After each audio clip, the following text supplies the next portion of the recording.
In the unforgiving wilderness of the Grand Canyon, a young woman is left to die by the man who should have loved her. Cast aside for something as trivial as her appearance, Ellen Brooks's fate seems sealed. But fate, as often happens in the Old West, has a different plan. A solitary Apache warrior, haunted by his own rejection, finds her on the brink of death. Their journey will intertwine in a world filled with violence, betrayal, and love, where survival is hard-won and redemption is a fragile dream. The heat of the midday sun was unbearable, turning the earth into a fiery oven beneath Ellen Brooks' fragile body. The dust clung to her skin, the roughness of it seeping into her cuts and bruises. She lay motionless, her face a twisted mask of pain and defeat. Her heart, slow and labored, could barely register the sensation of life still clinging to her in the vast, merciless desert. Ellen's world had been one of constant rejection, and now it seemed that even nature itself was conspiring against her. Her father, Thomas Brooks, had never been a loving man. But this abandonment, this final cruelty, was beyond anything she had ever imagined. He had left her here, alone, in the Grand Canyon, with nothing but the promise of death. It wasn't just the scorching heat and the merciless thirst that had driven him to do it. It was her appearance. Her features, twisted in ways beyond repair, had always been a point of shame for him. The world saw her as ugly, and for him, that was the sin she could never escape. "You're better off dead," he had said, his voice flat and final. "No one will ever love you." The words echoed in her mind like an endless drumbeat. How could she live with herself when even her own father saw her as worthless? The thought of facing the world beyond the canyon, the world that had never looked at her with anything but disdain, felt like too much. And yet here she was, alone, abandoned, left to die under the unforgiving sky. She hadn't expected to survive, not really. She had resigned herself to it, accepted the cruel hand fate had dealt her. Her father's rejection had broken her, and the desert was now the place of her end. She closed her eyes, surrendering to the inevitable, as the harsh sun burned her skin and the wind whipped around her like a mocking ghost. But then, a sound pierced the silence, a soft crunch of footsteps in the dirt, faint but steady. Ellen barely had the strength to open her eyes, her vision blurred. But the figure standing over her was unmistakable. A man, tall with a rugged face painted in the warlike markings of the Apache. His dark eyes studied her with an intensity that sent a shiver down her spine. Fear gripped her, and instinctively she tried to pull away, but her body was too weak. She couldn't move. She couldn't fight. The man knelt beside her, his hands gentle but firm as he reached for her. Ellen recoiled at first, too disoriented to process the situation. The Apache warrior did not speak. Instead, he lifted her as though she were weightless, cradling her in his arms with a calmness that struck her as strange. Her mind screamed for her to reject his help, to push him away, but her body betrayed her, too weak to resist. Her thoughts swirled in confusion, panic, and an odd sense of relief. What was this? Was he here to finish what her father had started, or was he something else entirely? She could barely comprehend the next moments. The man carried her, moving with a grace and purpose that suggested this was no chance encounter. Ellen could feel the cool touch of his hand on her skin, but she didn't have the strength to question it. She drifted in and out of consciousness, the world around her slipping away in hazy fragments. When she awoke again, she was lying on something soft, and the scent of wood smoke and wild herbs filled the air. She blinked, her eyes adjusting to the dim light of a fire. The Apache was there, sitting cross-legged beside her, his eyes fixed on the flames. He had made a fire, and now he was watching over her, as though waiting for her to wake. Ellen's heart raced with fear, but her body didn't have the strength to run. She felt an overwhelming sense of vulnerability, a sharp reminder that she was at the mercy of this stranger. His silence was deafening, and she could not fathom his intentions. "Why did you save me?" she managed to ask, her voice a hoarse whisper. The man's gaze shifted toward her. His eyes were unreadable, as though they had seen things beyond her comprehension. After a long pause, he spoke, his voice deep but calm. "Because you are not meant to die," he said simply. Ellen's chest tightened. What did he mean by that? She was nothing more than a burden, a shameful reminder of a life she had never asked for. Why would he, an Apache warrior no less, bother to save her? She wanted to reject his kindness, to turn her back on this strange gesture, but deep down, she knew that she had no choice but to accept it. Her mind struggled to make sense of it all. The desert had rejected her. Her father had cast her aside, and now this man, this Apache, was offering her a chance to survive. But for what? What was she to him? Was she to be a slave, a prisoner, or something worse? She couldn't bring herself to ask, afraid of the answer she might receive. As her thoughts swirled, she felt the faintest stir of something else, something that had long been buried deep within her, a tiny flicker of hope. Was it possible that she wasn't worthless? That maybe, just maybe, she was worthy of kindness? But Ellen wasn't ready to believe it, not yet. The silence stretched on, heavy and uncertain. She lay there staring at the flickering flames, lost in her thoughts. What would happen next? And more importantly, what did it mean that someone had cared enough to save her from the desert? The days that followed were a blur of heat, silence, and unfamiliarity. Ellen had no sense of how long she had been drifting in and out of consciousness, but each time she awoke, she found herself in the same place, lying beneath a crude shelter of branches and animal skins, the fire crackling softly nearby. The Apache warrior, who had saved her, tended to the fire and the small camp, his movements calm, measured, and unwavering. She had no words for him, nor the strength to ask for more than what he had already given, his silence, his protection. Despite his gestures of care, Ellen couldn't escape the gnawing fear that consumed her. He could have killed her easily, and in truth, she almost wished he had. Death would have been kinder than living in this uncertainty, in this vulnerable state where she was completely at the mercy of a stranger, a man whose people were seen as enemies by the very settlers who populated her world. She tried to sit up, but a sharp pain in her side forced her to lay back down. Her wounds were still tender, and she knew that her body was far from healed. The harshness of the desert had done its work on her, and now this Apache man was the only one who could decide whether she lived or died. She hated that sense of dependence. She had always been alone, and now she was forced to rely on someone whose world was so far removed from hers. The man never spoke much. When he did, it was brief, often to give her water or food. He would look at her with a calm, unwavering gaze, his dark eyes holding a quiet wisdom, as if he could see through her fear, her pain, her shame. It unsettled her in ways she couldn't fully understand. One evening, as the sun dipped below the horizon, painting the sky in shades of red and orange, the man spoke again, his voice low and steady, cut through the thick silence of the night. "You are safe here," he said, his words deliberate, though their meaning seemed far from simple. Ellen turned her head to meet his gaze, but she said nothing. She was not sure how to respond. She didn't feel safe, not with the ghosts of her past haunting her thoughts, not with the overwhelming sense of being unwanted that still clung to her. The idea of safety, of peace, felt like a distant dream she could never reach. The man, sensing her turmoil, didn't push her further. He simply stood and walked toward a nearby stream, returning moments later with water. Ellen took it from him, her hands trembling as she drank, her throat raw from days of thirst. "You don't have to be afraid," he said softly, almost as if he were speaking to himself. "I won't harm you." Ellen wanted to believe him, but how could she? He was a stranger, a man from a different world. He was from a people who, to her father and most of the settlers, were nothing more than savages. She had been taught to fear them, to view them as nothing more than obstacles in the path of civilization. And yet, here he was, caring for her, tending to her wounds, when her own flesh and blood had abandoned her. Her mind raced with conflicting emotions. Why had he saved her? What did he want in return? Nothing came for free in this unforgiving world, and she knew better than anyone that there was always a cost. She stared at him, but the quiet of the moment only seemed to deepen the mystery. As if reading her mind, Nayati finally spoke again, his voice softer this time. "My people see the world differently. We live with honor, not for ourselves, but for those who come after us. We give what we can, because tomorrow is never promised." Ellen frowned, not fully understanding his words. "And what do you expect from me?"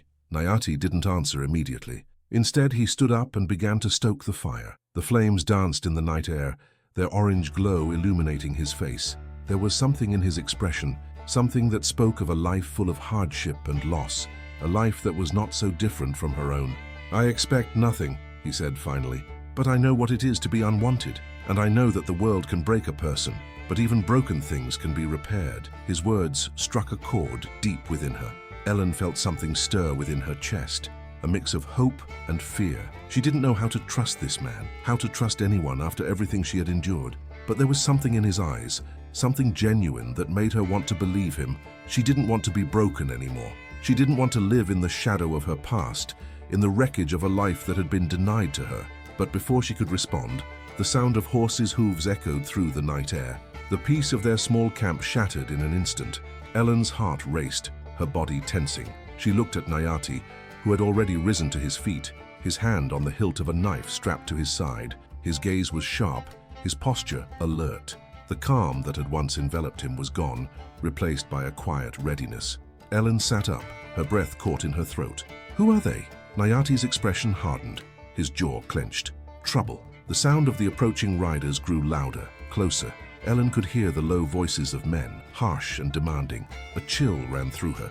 She had no idea who they were, but she knew that any encounter in this unforgiving land could be deadly. She grabbed at the makeshift blanket beside her, wrapping herself tightly, her body tense with fear. Nayati turned to her, his voice low but urgent.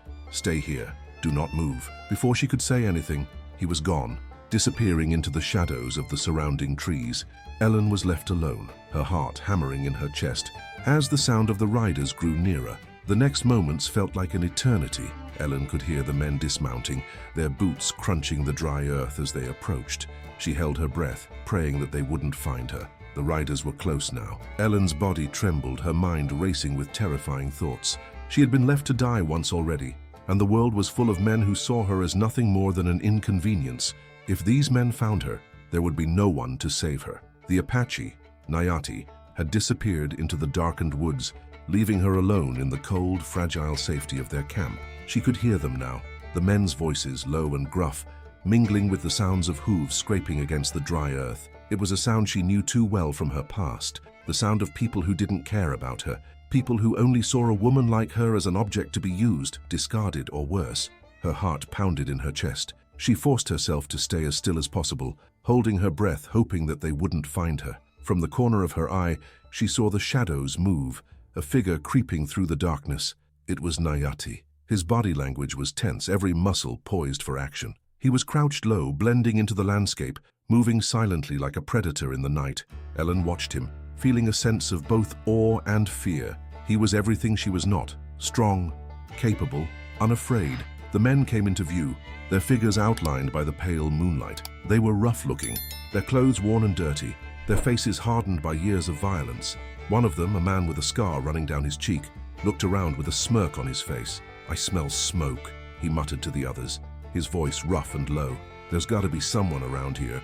Another man, his face obscured by a wide-brimmed hat, scanned the area. His eyes passed over the campfire but didn't seem to linger. They were looking for something or someone. Ellen's breath caught in her throat. She knew they were getting closer, and her body trembled uncontrollably with fear. She wasn't sure how much longer she could stay hidden, how long she could keep her presence a secret from these men. The scarred man took a step toward the fire, his boots scraping against the rocks. "I'm telling you, someone's here. Let's move in and see who we've got." That was it. Ellen could feel the tension in the air, the moment before everything would unravel. But just as the man took another step, the stillness of the night was broken by a sharp sound, a whistle that cut through the air like a knife. Nayati's signal. Ellen's heart skipped. The men froze, their heads snapping toward the sound. The scarred man scowled. "What the hell was that?" he hissed, reaching for his gun. But before he could draw it, Nayati struck. Fast, like a shadow moving with lethal precision, he emerged from the trees, his movements fluid and controlled. In one smooth motion, he drew his own knife and lunged toward the nearest rider, catching him off guard. The man barely had time to react before he was knocked from his horse and onto the ground, his weapon lost in the dust. The other men scrambled to draw their guns, but Nayati was faster. He took out two more, his knife flashing in the moonlight, each strike precise, deadly. Ellen watched in stunned silence, her breath shallow. She had never seen anything like this. The man she had feared and trusted was now her protector, moving with deadly grace. But there were more of them, more men than Nayati could handle alone. The scarred man yelled in frustration, scrambling for his gun. "Get him, damn it!" In the chaos, Ellen saw her chance. She didn't know how, but instinct took over. She bolted from her hiding spot, her body still weak but desperate. The men were distracted with Nayati, and this was the moment she had to seize. She had to run, she had to escape. But her legs felt like lead, her body betraying her. Every step was a battle against the weakness in her bones. As she ran, her eyes darted around for any possible escape. The moonlight illuminated the landscape, but she had no idea where to go. She had been in the desert too long, and everything around her felt unfamiliar. Suddenly, a shot rang out. The sound split the air, and Ellen screamed. It wasn't a shot meant for her, but it was close enough. She froze in terror. The scarred man had fired at Nayati, and now the chaos of the fight was turning in the wrong direction. Nayati had paused, his eyes catching Ellen's movement. "Run!" he shouted, his voice low but urgent. Ellen didn't need to be told twice. She pushed herself harder, running faster despite the pain in her side. Her feet pounded against the rocky earth, the sound of her heart thumping in her chest. She didn't dare look back. She couldn't afford to. She had to trust that Nayati would handle the men, that he would keep her safe. She sprinted through the night, her vision blurry with fear and exhaustion. The wilderness around her seemed to close in, the shadows stretching like claws toward her. Her legs were giving out, and just as she thought she couldn't run any further, a shadow appeared ahead of her. A figure. It was Nayati. His figure loomed in the distance, and without hesitation, he grabbed her arm and pulled her behind him. She barely had time to gasp before they were moving again, his body a shield between her and the riders, who were now close on their heels. "Stay close," he ordered, his voice urgent. "We need to get to cover."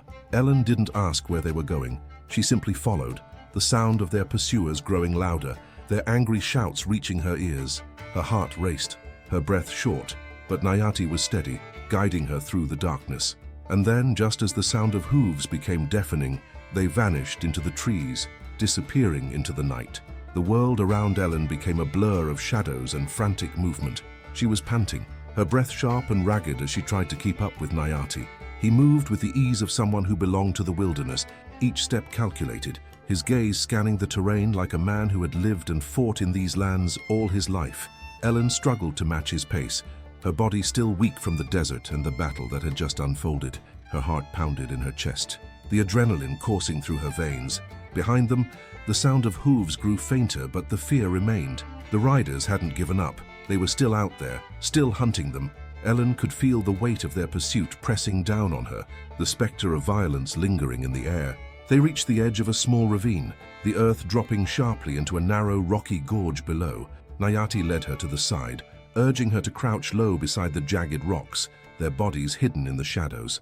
"Stay here," he whispered, his voice calm but urgent. Ellen nodded, though the fear in her chest made it hard to keep her hands still. She clutched the rough stone beneath her, trying to steady her breath as she pressed herself into the cold rock. Every nerve in her body was alert, every sense heightened. She could hear the wind rustling the trees, the distant echo of hooves still far behind, but coming closer. They weren't safe yet. Nayati moved ahead silently, his form blending into the darkness as he disappeared into the trees. Ellen watched him, her heart sinking. She wasn't sure why, but she felt a pang of vulnerability without him by her side. He had been her protector since the moment he found her, but in this wild land, where everything seemed out of control, she had no idea what would happen next. Her trust in him was growing, but the lingering doubt of survival in this world gnawed at her. Minutes passed in the stillness of the night, each one stretching into eternity. Ellen's fingers dug into the earth, her mind replaying the events that had led to this moment. She had never felt so utterly exposed, so far from any semblance of safety. She didn't belong here. She didn't belong anywhere. The thoughts swirled in her mind, but just as the feeling of hopelessness began to rise, a soft rustling broke through the silence. Ellen's eyes darted toward the sound, her breath catching in her throat. The figure that emerged from the shadows was familiar, Nayati, moving with the same quiet grace. He approached her, his eyes narrowing as he scanned the area, ensuring they were still hidden. His presence alone seemed to ease the tightness in her chest, but only slightly. The danger wasn't over. "We have to move," he said in a low voice, his tone serious. "They are close." Ellen nodded without hesitation. She had no choice. The idea of being captured, of being at the mercy of those men, sent a cold shiver down her spine. She didn't know if they would kill her, but she was certain that whatever they had planned for her would be worse than death. With one final glance at the ravine, Nayati led her away from their hiding place, moving swiftly through the trees. The moonlight filtered through the branches, casting an eerie glow on the forest floor. Ellen stumbled a few times, her legs still weak from the ordeal, but Nayati was always there, a steady presence guiding her forward. The night air was thick with tension, and every step felt like an eternity. Ellen could hear her own breath, ragged and uneven, but she pushed forward, determined to escape the men chasing them. She didn't know how much longer she could keep going, but she knew she couldn't stop. They reached a narrow creek, its waters flowing swiftly over the rocks. Nayati crouched by the edge, motioning for Ellen to stay quiet. He peered into the distance, his eyes scanning the darkened path behind them. "They are getting closer," he murmured, "but we can lose them in the water. They will have a harder time tracking us." Ellen's heart fluttered with the hope that this might be their way out. She didn't know if she could make it through the creek, but she trusted Nayati. He had kept her alive so far, and she had no reason to believe he would stop now. Nayati moved first, stepping carefully into the creek, the water rising to his calves. Ellen hesitated for a moment, her eyes darting between the rushing water and the distant sounds of their pursuers. But there was no time for doubt. She followed him, her feet slipping on the wet stones beneath her. The cold water stung her legs, but it was a welcome relief compared to the desert heat. The water was swift and strong, pulling at her with every step. She struggled to keep her balance, the current tugging at her legs, but Nayati's steady presence beside her kept her going. His hand reached out, steadying her when she stumbled, his grip firm but gentle. They moved quickly through the creek, their bodies bending against the rush of the water. The sound of the men's voices grew fainter, but Ellen knew they couldn't stop yet. They had to keep moving. They had to stay ahead. After what felt like an eternity, they reached the other side of the creek, the water now only reaching their ankles. Nayati glanced over his shoulder, his eyes narrowing as he listened for any signs of pursuit. The sound of the men was gone, and Ellen allowed herself a moment to breathe. But she knew this wasn't over. Not yet. "Stay low," Nayati said, his voice quiet but insistent. "We will find shelter for the night. They will be searching for us, but we can't be caught." Ellen nodded, the adrenaline still coursing through her veins. She didn't know how much longer she could keep going, but she knew she couldn't stop now. The journey ahead would be long and dangerous, but it was the only chance she had left. As they disappeared into the woods, moving silently and swiftly, Ellen's thoughts shifted. She wasn't sure what was waiting for her on the other side of this fight, but she knew one thing. She wasn't going to let fear control her anymore. She had survived this far, and she would survive whatever came next. But the question remained, how long would she be able to trust Nayati? And what would the cost of that trust be in the end? The woods seemed to stretch on forever, each shadow darker than the last. Ellen's breath came in ragged bursts as she followed Nayati through the thick underbrush. The sound of their pursuers had long since faded, but she knew that wasn't a sign of safety. It was only a brief lull before they inevitably picked up the trail again. Nayati led her through the wilderness with an ease that only deepened Ellen's sense of helplessness. He moved like he was one with the land, each step purposeful and silent, his eyes constantly scanning their surroundings for any sign of danger. Ellen, in contrast, stumbled behind him, her body still weak from her ordeal in the desert and the chaos of the last few hours. The cold water of the creek had revived her, but it had also left her exhausted, and every step felt like it drained more of her strength. Despite the fear still coiling in her chest, she found herself watching Nayati closely. There was something about him that both unsettled and comforted her. He was different, calm, assured, and seemingly unshaken by the danger that had nearly consumed them. It was a sharp contrast to her own life, a life where fear and rejection had been her constant companions. She had been discarded by the one person who should have protected her, and now this man, this warrior, was the one person keeping her alive. But how long would that last? The question lingered in her mind, biting at her like the chill of the night air. Ellen had no illusions about her place in this world. She was an outsider, a woman abandoned by her father, cast aside by society. And though Nayati had saved her, though he had shown her a kindness she had never known, she knew that her very existence was something she could never take for granted. He could easily leave her, abandon her as her father had done. As if sensing her thoughts, Nayati stopped suddenly and turned to her. His eyes met hers, steady and unwavering. "You're thinking of leaving," he said, his voice low but not unkind. Ellen froze, her heart skipping a beat. How could he have known? "No," she whispered, her voice tight. "I'm just trying to understand why you're helping me." He didn't answer immediately, but his expression softened, as if he was choosing his words carefully. The silence stretched between them, thick with unspoken questions and fears. "My people," he began, his voice carrying a weight of memory. "We live by honor, by respect. We protect what is ours. And you, Ellen, are not the first to be cast aside. You are not the first to be rejected." His words caught her off guard, stirring something deep inside her. For the first time in what felt like forever, someone was speaking to her as though she mattered. Nayati stepped closer, his gaze intense but gentle. "I know what it is to be rejected," he said quietly. "Not for my looks, but for being different. My own tribe cast me out because I did not fit the mold they expected. I was not what they wanted, and they left me to die in the desert. I know what it means to feel like nothing." Ellen's throat tightened as she listened. She had never imagined that Nayati, this strong, capable man, had ever felt the sting of rejection the way she had. She had thought him immune to such pain, but now she saw him as a fellow traveler on a road marked by suffering. I didn't know," she said, her voice shaky. You didn't need to, Nayati replied with a small shake of his head. It is not something one shares easily, but it is a part of me, just as your pain is a part of you. We are not so different, Ellen. She looked down at the ground, the weight of his words sinking in. She had lived her life feeling like an outcast, isolated by her father's cruelty, made to feel that her very existence was a burden.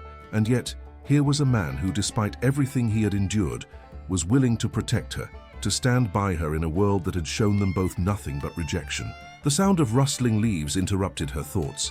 Nayati's body stiffened, and he motioned for her to stay still. The air shifted with tension as he crouched down, peering into the distance. Ellen's heart raced again. She wasn't sure what it was, but something was coming, something or someone. Seconds passed, each one feeling like an eternity. And then, through the thick trees ahead, the unmistakable sound of hoofbeats reached her ears. Nayati's face hardened, and his hand went instinctively to his knife. Ellen felt a surge of panic. Were they the same men who had attacked them earlier? Had they found them? Nayati glanced at her, his expression unreadable. Get back, he whispered urgently. Hide. Ellen's heart thudded painfully in her chest as she stepped back into the shadows, her body moving on instinct. She ducked behind a large tree, her breath shallow as she tried to stay as quiet as possible. She watched from her hiding place, her eyes locked on Nayati. His posture was tense, alert, every muscle in his body coiled in preparation for whatever was to come. The sound of hooves grew louder, and the riders finally appeared, their figures outlined against the moonlit sky. There were 3 of them, their faces obscured by wide-brimmed hats and scarves. Ellen's pulse quickened, her mind racing. These were not the same men who had attacked them before, but who were they? And why were they out here? The riders approached cautiously, their eyes scanning the area, no doubt searching for any sign of movement. Nayati stood perfectly still, his presence barely noticeable against the backdrop of the trees. Ellen held her breath, praying they wouldn't spot him. One of the riders, a tall man with a grizzled face, spoke in a low voice. We've been tracking someone for miles. Have you seen any signs of them? Ellen's heart lurched in her chest. They were looking for her. Nayati didn't flinch, didn't move a muscle. I've seen no one, he said coolly, his voice steady, calm and convincing. The rider seemed to consider this for a moment, his gaze lingering on Nayati's figure, but then he nodded. Keep your eyes peeled, he said gruffly, before urging his horse forward, followed by the others. Ellen's breath caught in her throat as they passed by, the riders so close she could have reached out and touched them. The tension was unbearable, but she stayed hidden, her body pressed into the cold earth. When the riders were finally out of sight, Nayati released a quiet exhale, his body relaxing just slightly. They're gone, he said, turning toward Ellen. She emerged from her hiding place, her body trembling with the residual fear of the close call. Thank you, she whispered, her voice thick with emotion. I thought we were done for. Nayati gave a small nod, his expression unreadable. It is not over yet, we cannot stay here for long, they will return. Ellen felt a chill in her bones at his words. The danger wasn't over, it had only just begun. The night pressed in around them, heavy with silence and uncertainty. The riders had passed, but their presence lingered in the air, a reminder of the danger still hunting them. Nayati was already moving, his steps measured, his attention sharp. Ellen's legs ached as she forced herself to follow him, though she couldn't quite shake the feeling that they were running out of time. The fear in her chest was a constant companion now, a weight that seemed to grow heavier with every step. She wanted to trust him. Nayati had saved her life twice now, but the world they lived in, this harsh, unforgiving wilderness, left no room for weakness or doubt. There was always someone hunting, always someone waiting to strike. They moved swiftly through the trees, their footsteps muffled by the thick carpet of fallen leaves and underbrush. The night was eerily quiet, save for the occasional rustle of an animal moving through the woods. Nayati led the way, his eyes scanning the shadows, always alert. Ellen followed as best she could, though the strain was beginning to take its toll on her. Every so often Nayati would pause, his body tensing, his gaze fixed on something in the distance. Each time Ellen's heart would leap into her throat, wondering if they were being followed. But then, after a moment, he would give a barely perceptible nod, and they would continue moving. Finally, they reached a small clearing, the trees parting to reveal a quiet, still pond. The water reflected the moonlight like a mirror, and the air felt cooler here, more peaceful. Nayati stopped at the edge of the water and motioned for Ellen to sit. She did so without question, her body thankful for the brief respite. He knelt beside her, his expression unreadable as he stared into the water. Ellen hesitated before speaking. her voice quiet but filled with an urgency that she couldn't suppress. "Nayati, do you think we'll make it out of this? These men, they won't stop looking for us, will they?" Nayati didn't answer immediately. He seemed to be contemplating her words, his dark eyes flickering with a sadness that she hadn't seen before. When he finally spoke, his voice was low, almost a murmur. "I don't know," he said simply. "I've seen many men chase what they want, and they rarely stop until they get it. But we can keep moving. We can stay ahead of them, as long as we don't give up." Ellen felt a strange warmth in his words, though they offered little comfort. He was right. She had to keep moving. She had to keep surviving. But the truth was, she was tired. Tired of running. Tired of being on the edge of danger all the time. Her body felt as though it had been through hell, and her mind was no better. The thought of being pursued by men who would stop at nothing to find her made her stomach turn. "Nayati, I'm not strong like you," she whispered, her voice cracking with the weight of her emotions. "I don't know how much longer I can keep going." For the first time, Nayati turned his gaze fully toward her. His eyes softened, and something in his expression shifted, something human, something vulnerable. "You are stronger than you think," he said quietly. "You've survived things that would have broken most. You have a strength that you don't even see. It's in the way you keep going, even when it seems impossible." Ellen shook her head, unable to fully accept his words. She had never seen herself as strong. To her, strength meant surviving without help, facing the world without fear. It meant standing tall in the face of rejection, never faltering.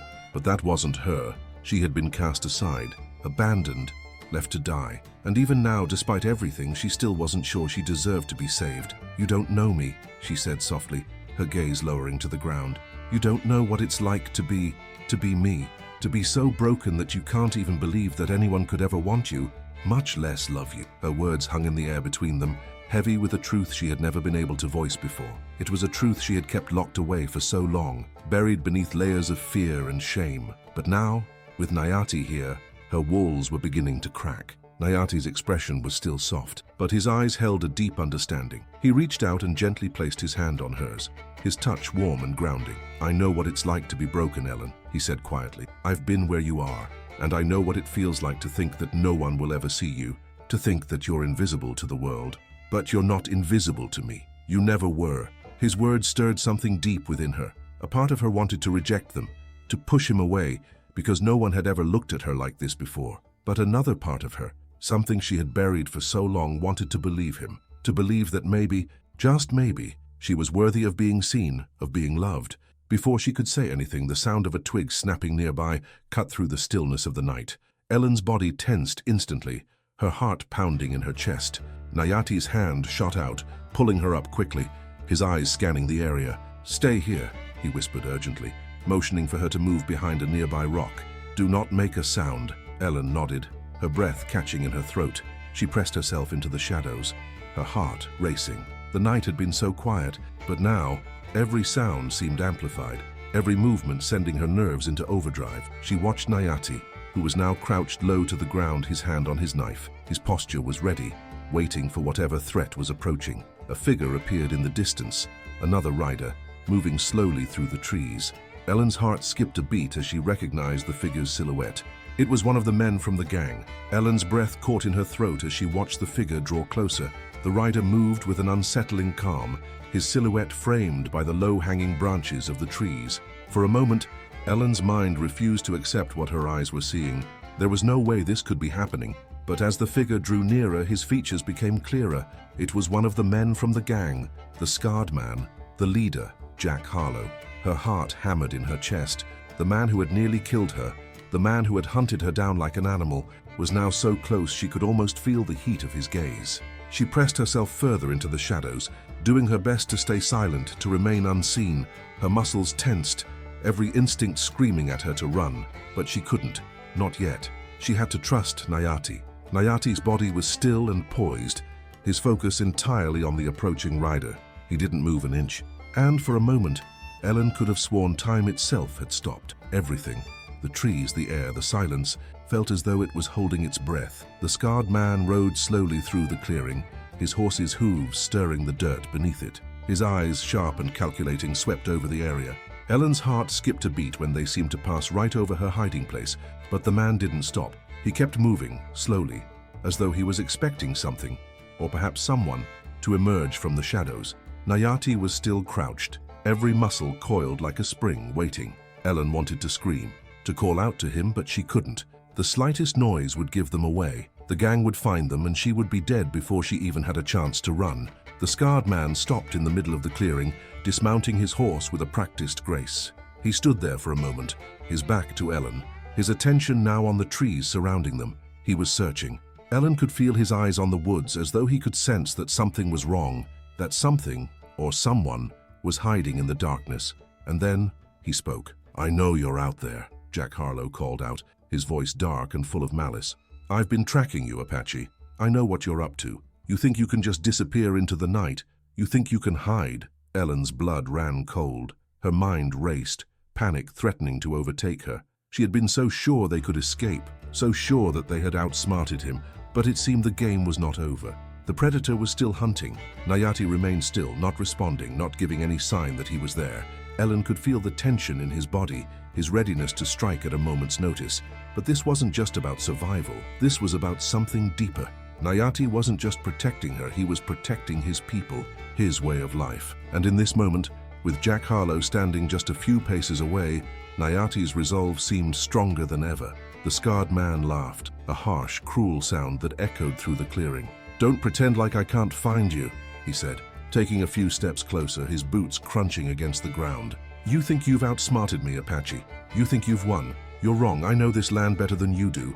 I know its secrets, its shadows, and I'll find you, no matter where you hide." Ellen's heart was pounding in her chest now, each beat sounding like thunder in her ears. She couldn't stand it. She couldn't just sit there, helpless, watching as Nayati faced down a man who wanted them both dead. Her mind raced, her hands trembling as she pressed against the rough bark of the tree. She had to do something. She had to help him. She couldn't just stay hidden and wait for him to fight alone. This wasn't just about survival anymore. It was about taking back some control over her life. For so long, she had been a passive player in her own story, carried along by the cruelty of others. But now, she was ready to act. Without thinking, Ellen pushed herself to her feet, her body trembling with a mixture of fear and determination. She moved quietly as she could, stepping over rocks and branches, the cold night air biting at her skin. She was terrified of the men, of the danger, of failing. But in that moment, all she could think about was Nayati. He had saved her, and now it was time for her to try to save him. As she moved toward the clearing, her heart pounding in her throat, she heard Jack Harlow speak again. "You've got nowhere to run," he called out, his voice mocking. "I've got your scent, Apache. You can't escape me." Ellen's pulse quickened as she saw the scarred man lower his hand to his holster, his fingers brushing the handle of his gun. The moment was coming. Nayati would have to act soon or they would both be caught. But before Ellen could take another step, a sudden movement to her left caught her attention. A flash of motion, a second rider, emerging from the darkness. Ellen's breath caught in her throat as she recognized the figure. It was another man from the gang. The second rider, the one who had been with Jack Harlow earlier, was circling around, coming up from behind. Ellen froze, terror flooding her chest as she realized they were surrounded. Nayati's voice broke the silence, low and steady, carrying through the night like a warning. "Move now, Ellen." She didn't hesitate. She spun on her heel and bolted in the opposite direction, her heart racing, her legs moving faster than she thought possible. Her body screamed in protest, but she pushed through the pain, desperate to put distance between herself and the two riders. She didn't know where she was going, didn't know if Nayati would be able to fight them off, but she couldn't stop now. Behind her she heard a shout, a gunshot that pierced the night like a crack of thunder. The sound of hooves pounding the earth followed, and Ellen's mind raced. Would Nayati be able to escape? Would they survive this? The answer wasn't clear, but one thing was certain. The chase was far from over. The sound of hooves pounding against the earth seemed to echo in Ellen's ears, growing louder with each passing second. Her heart pounded in her chest, matching the rhythm of the pursuit. She was running as fast as she could, but her legs were growing weaker with every step. She had no idea where she was headed, no plan other than to keep moving, to stay one step ahead of the riders chasing her. But the night seemed endless, the woods growing thicker and more oppressive with every turn. Behind her, she could hear the thundering gallop of horses, the men shouting, their voices taunting, growling like the wolves they were. Ellen's breath came in shallow gasps, her muscles burning, but she couldn't stop. She wouldn't stop. Not now. The fear that had gripped her since her father abandoned her surged again, a relentless tide crashing over her. This wasn't just about survival anymore. It was about everything she had lost. Her dignity, her worth, the very essence of who she was. It was about proving, if only to herself, that she wasn't some worthless thing to be discarded, that she had a right to exist, a right to fight. Ahead of her, Nayati's form appeared briefly through the trees, a fleeting shadow in the night. He was moving faster than she was, always ahead, always vigilant, like the wild things he had been raised to be. But Ellen could feel herself falling behind, her exhaustion dragging her down. She stumbled, her foot catching on a rock, and for a terrifying moment, her body went limp, her chest burning for air. She thought she might collapse right then and there, but just as she was about to lose her balance, a strong hand shot out, grabbing her by the arm and pulling her upright. Nayati. He didn't say anything at first, just steadied her as she gasped for breath, his grip firm around her wrist. She looked up at him, her face flushed, her eyes wide with panic. He didn't look frightened. He never did. His expression was unreadable, but she could see the intensity in his eyes. He was focused, always focused, as if the world had narrowed down to just the two of them, the threat of the riders fading into the background. "Can you keep going?" he asked, his voice low but urgent. Ellen's chest heaved as she nodded, her throat tight with fear and exhaustion. She didn't know how much longer she could run, but she wasn't about to stop now. She wasn't going to let them catch her. She couldn't. Not after everything. "Stay close," Nayati said, before pushing her gently to keep up with him. His hand was still gripping hers, pulling her forward. "Keep your head down. We need to lose them in the trees." They moved quickly, weaving through the thick undergrowth, branches scratching at their faces and arms. Ellen followed Nayati's lead, her breath ragged as she tried to keep up. She could hear the riders getting closer now, the sound of their horses' hooves growing louder. It was as if the night itself was closing in on them, trapping them in a nightmare they couldn't escape. But then Nayati did something unexpected. He stopped. Ellen barely had time to register his sudden stillness before he grabbed her by the shoulder, turning her so that they were both facing the oncoming riders. His gaze locked onto her, his eyes hard with determination. "Hide," he ordered, his voice cold and clear. Ellen's pulse quickened as she realized what he was about to do. "Nayati, no," she whispered fiercely, panic rising in her chest. "You can't fight them all." But he was already moving, slipping into the shadows of the trees, vanishing from sight. Before Ellen could stop him, he was gone, leaving her standing there alone, the fear welling up inside her like a tidal wave. She had no choice but to listen. She ducked low to the ground, scrambling behind a thick cluster of bushes, her breath coming in short, shallow gasps. She could see nothing but the trees and the shadows, hear nothing but the beating of her own heart. The sound of hooves was deafening now, almost upon them, and every muscle in her body screamed for her to run, but she couldn't, not without Nayati. The riders burst into the clearing, their horses snorting and stomping as they reined in their animals, scanning the area.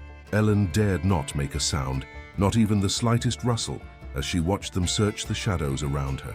"Apache bastard has to be around here somewhere," one of the men grumbled, his voice thick with irritation. It was the scarred man, Jack Harlow. He was furious, his eyes darting back and forth like a predator. His gun was drawn, his hand twitching as he searched the darkness. Ellen held her breath, praying they wouldn't find her. She could feel her heart pounding in her throat, the weight of the silence almost unbearable. The seconds stretched out like hours, and then she saw him. Nayati was crouched just beyond the clearing, his body still as a stone, his form barely visible in the thick shadow of the trees. He was waiting, watching, his knife in hand, ready for whatever was coming. Ellen's stomach twisted with fear. She wanted to call out to him, to warn him, but she knew that if she made even a whisper, they would both be dead. Jack Harlow took a few more steps, his boots crunching against the fallen leaves, as he drew closer to the spot where Nayati was hiding. Ellen's heart skipped a beat as she realized that Harlow was moving directly toward him. This was it. With a sudden, swift movement, Nayati lunged. The scarred man barely had time to react. There was a sharp, brutal sound, metal meeting flesh, and then a cry of surprise. The fight had begun. Ellen's breath hitched in her throat as she watched the two men grapple. Nayati's movements were fluid, precise, his body a force of nature as he fought for survival. But the riders were not easily defeated. There were 3 of them, and as the others drew their guns and joined the fight, the odds stacked against Nayati grew heavier. Ellen's hands clenched into fists, her heart pounding in her ears. She had to do something. She couldn't stay hidden any longer. Taking a deep breath, she steeled herself. It was time to fight for her life. The battle was chaos, the night filled with the clashing of bodies, the sounds of grunts, and the rhythmic crack of gunfire. Ellen's heart pounded in her chest as she crouched behind the thick bush, trying to make sense of the frantic scene unfolding before her. She could barely make out the figures of the riders as they engaged with Nayati, their guns drawn, their movements frantic and violent. But in the center of it all, there was Nayati, calm, focused, like the eye of the storm. He moved with grace and speed, his knife flashing through the air, cutting deep into the men who came at him. But despite his skill, Ellen could see that there were too many of them. His movements were becoming more strained, more desperate. As the numbers against him grew, the scarred man, Jack Harlow, had retreated briefly, only to circle back, his gun now in hand, his focus locked onto Nayati. Ellen knew she couldn't stay hidden any longer. Nayati was giving it everything he had, but the fight wasn't fair. If she stayed here, they would both lose. Her mind raced as she scrambled to think of something, anything that might help. Her eyes darted to the ground. She saw a sharp rock, a jagged piece of wood, a broken branch lying near the edge of the clearing. Desperation gnawed at her insides, but she pushed it aside. She had no choice but to act. Ellen crept from her hiding spot, moving silently, her body trembling with both fear and adrenaline.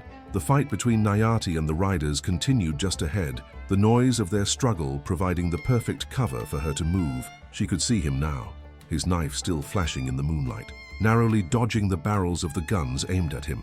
One of the men, the third rider, swung his gun toward Nayati.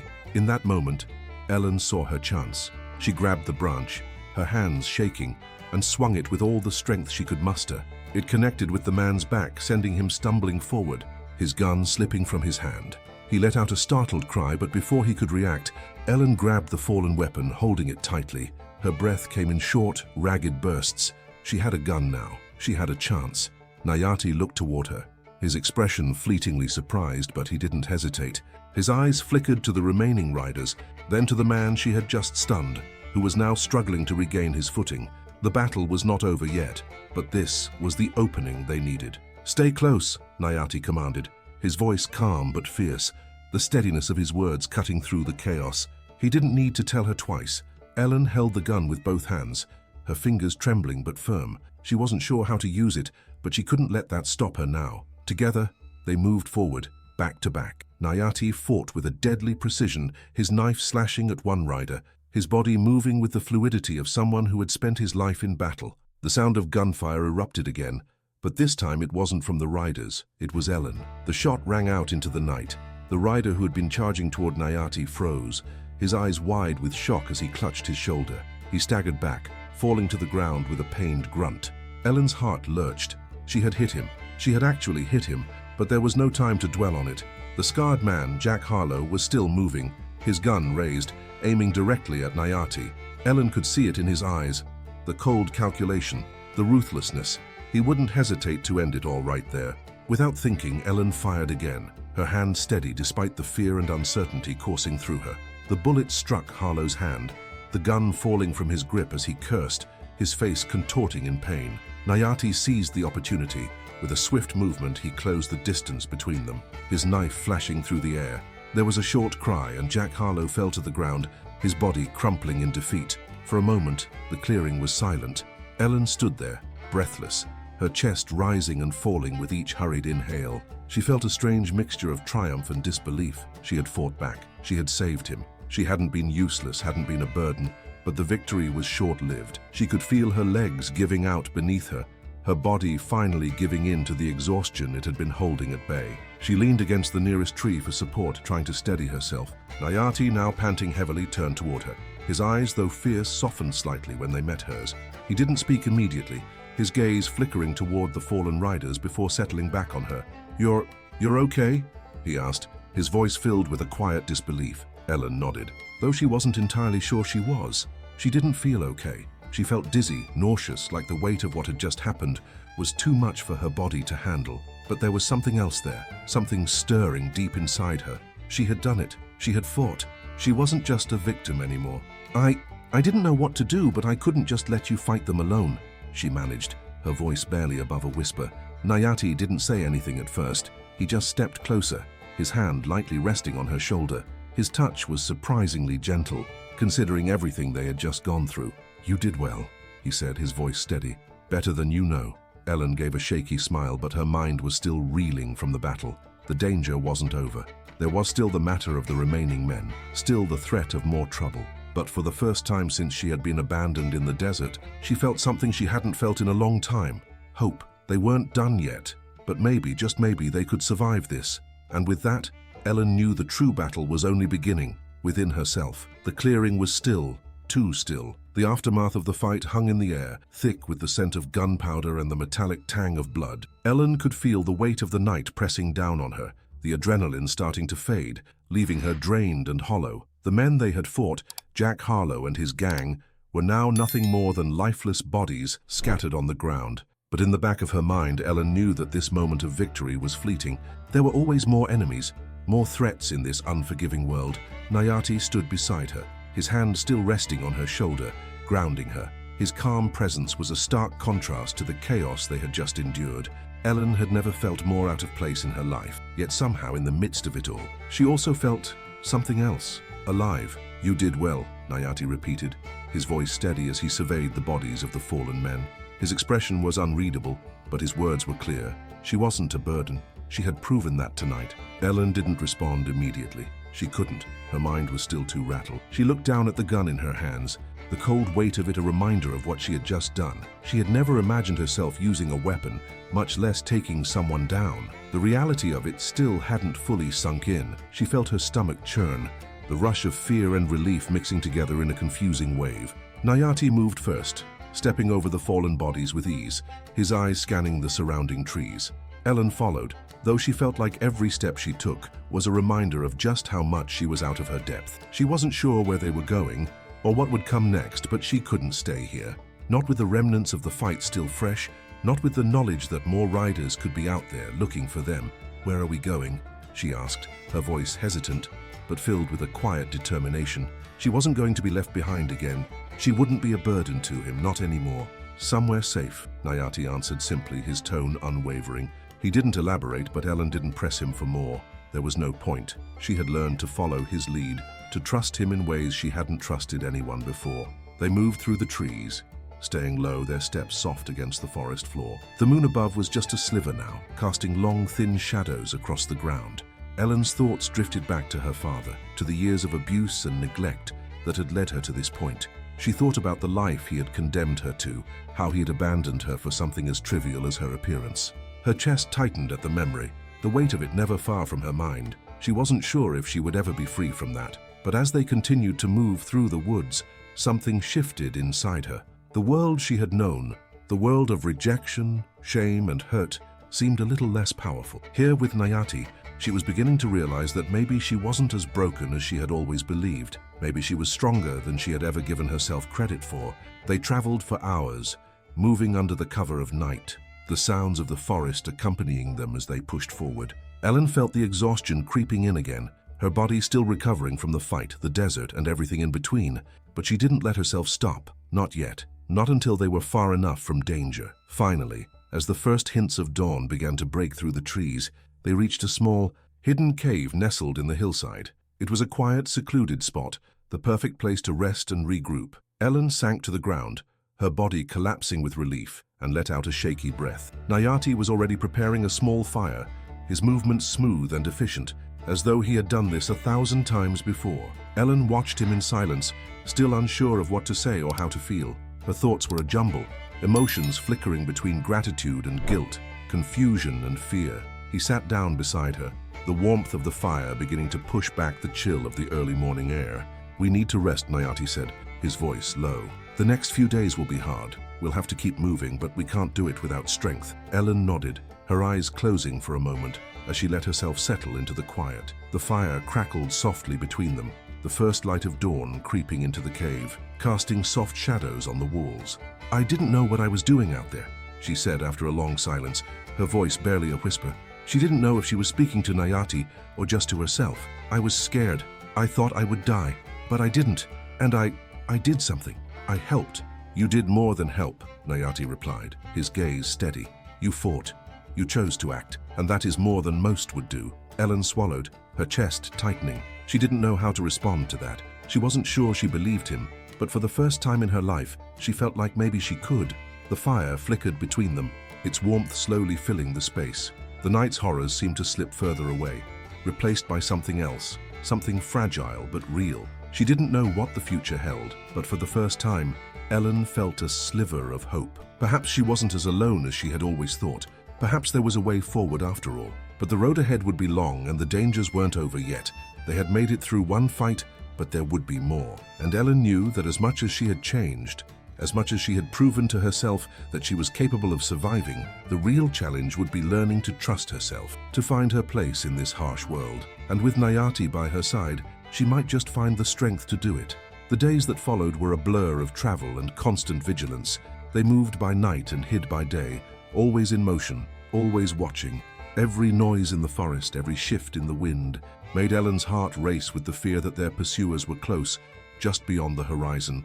But as the days stretched on, a strange sense of peace settled over her. The constant danger, the fear, it had become a part of her existence now, woven into the fabric of her life. Nayati was always ahead, his eyes scanning the terrain, his movements deliberate and calculated. He had become a figure of strength and steadiness for her. It was as if he had found a quiet space within himself, a place where the chaos of the world didn't touch him.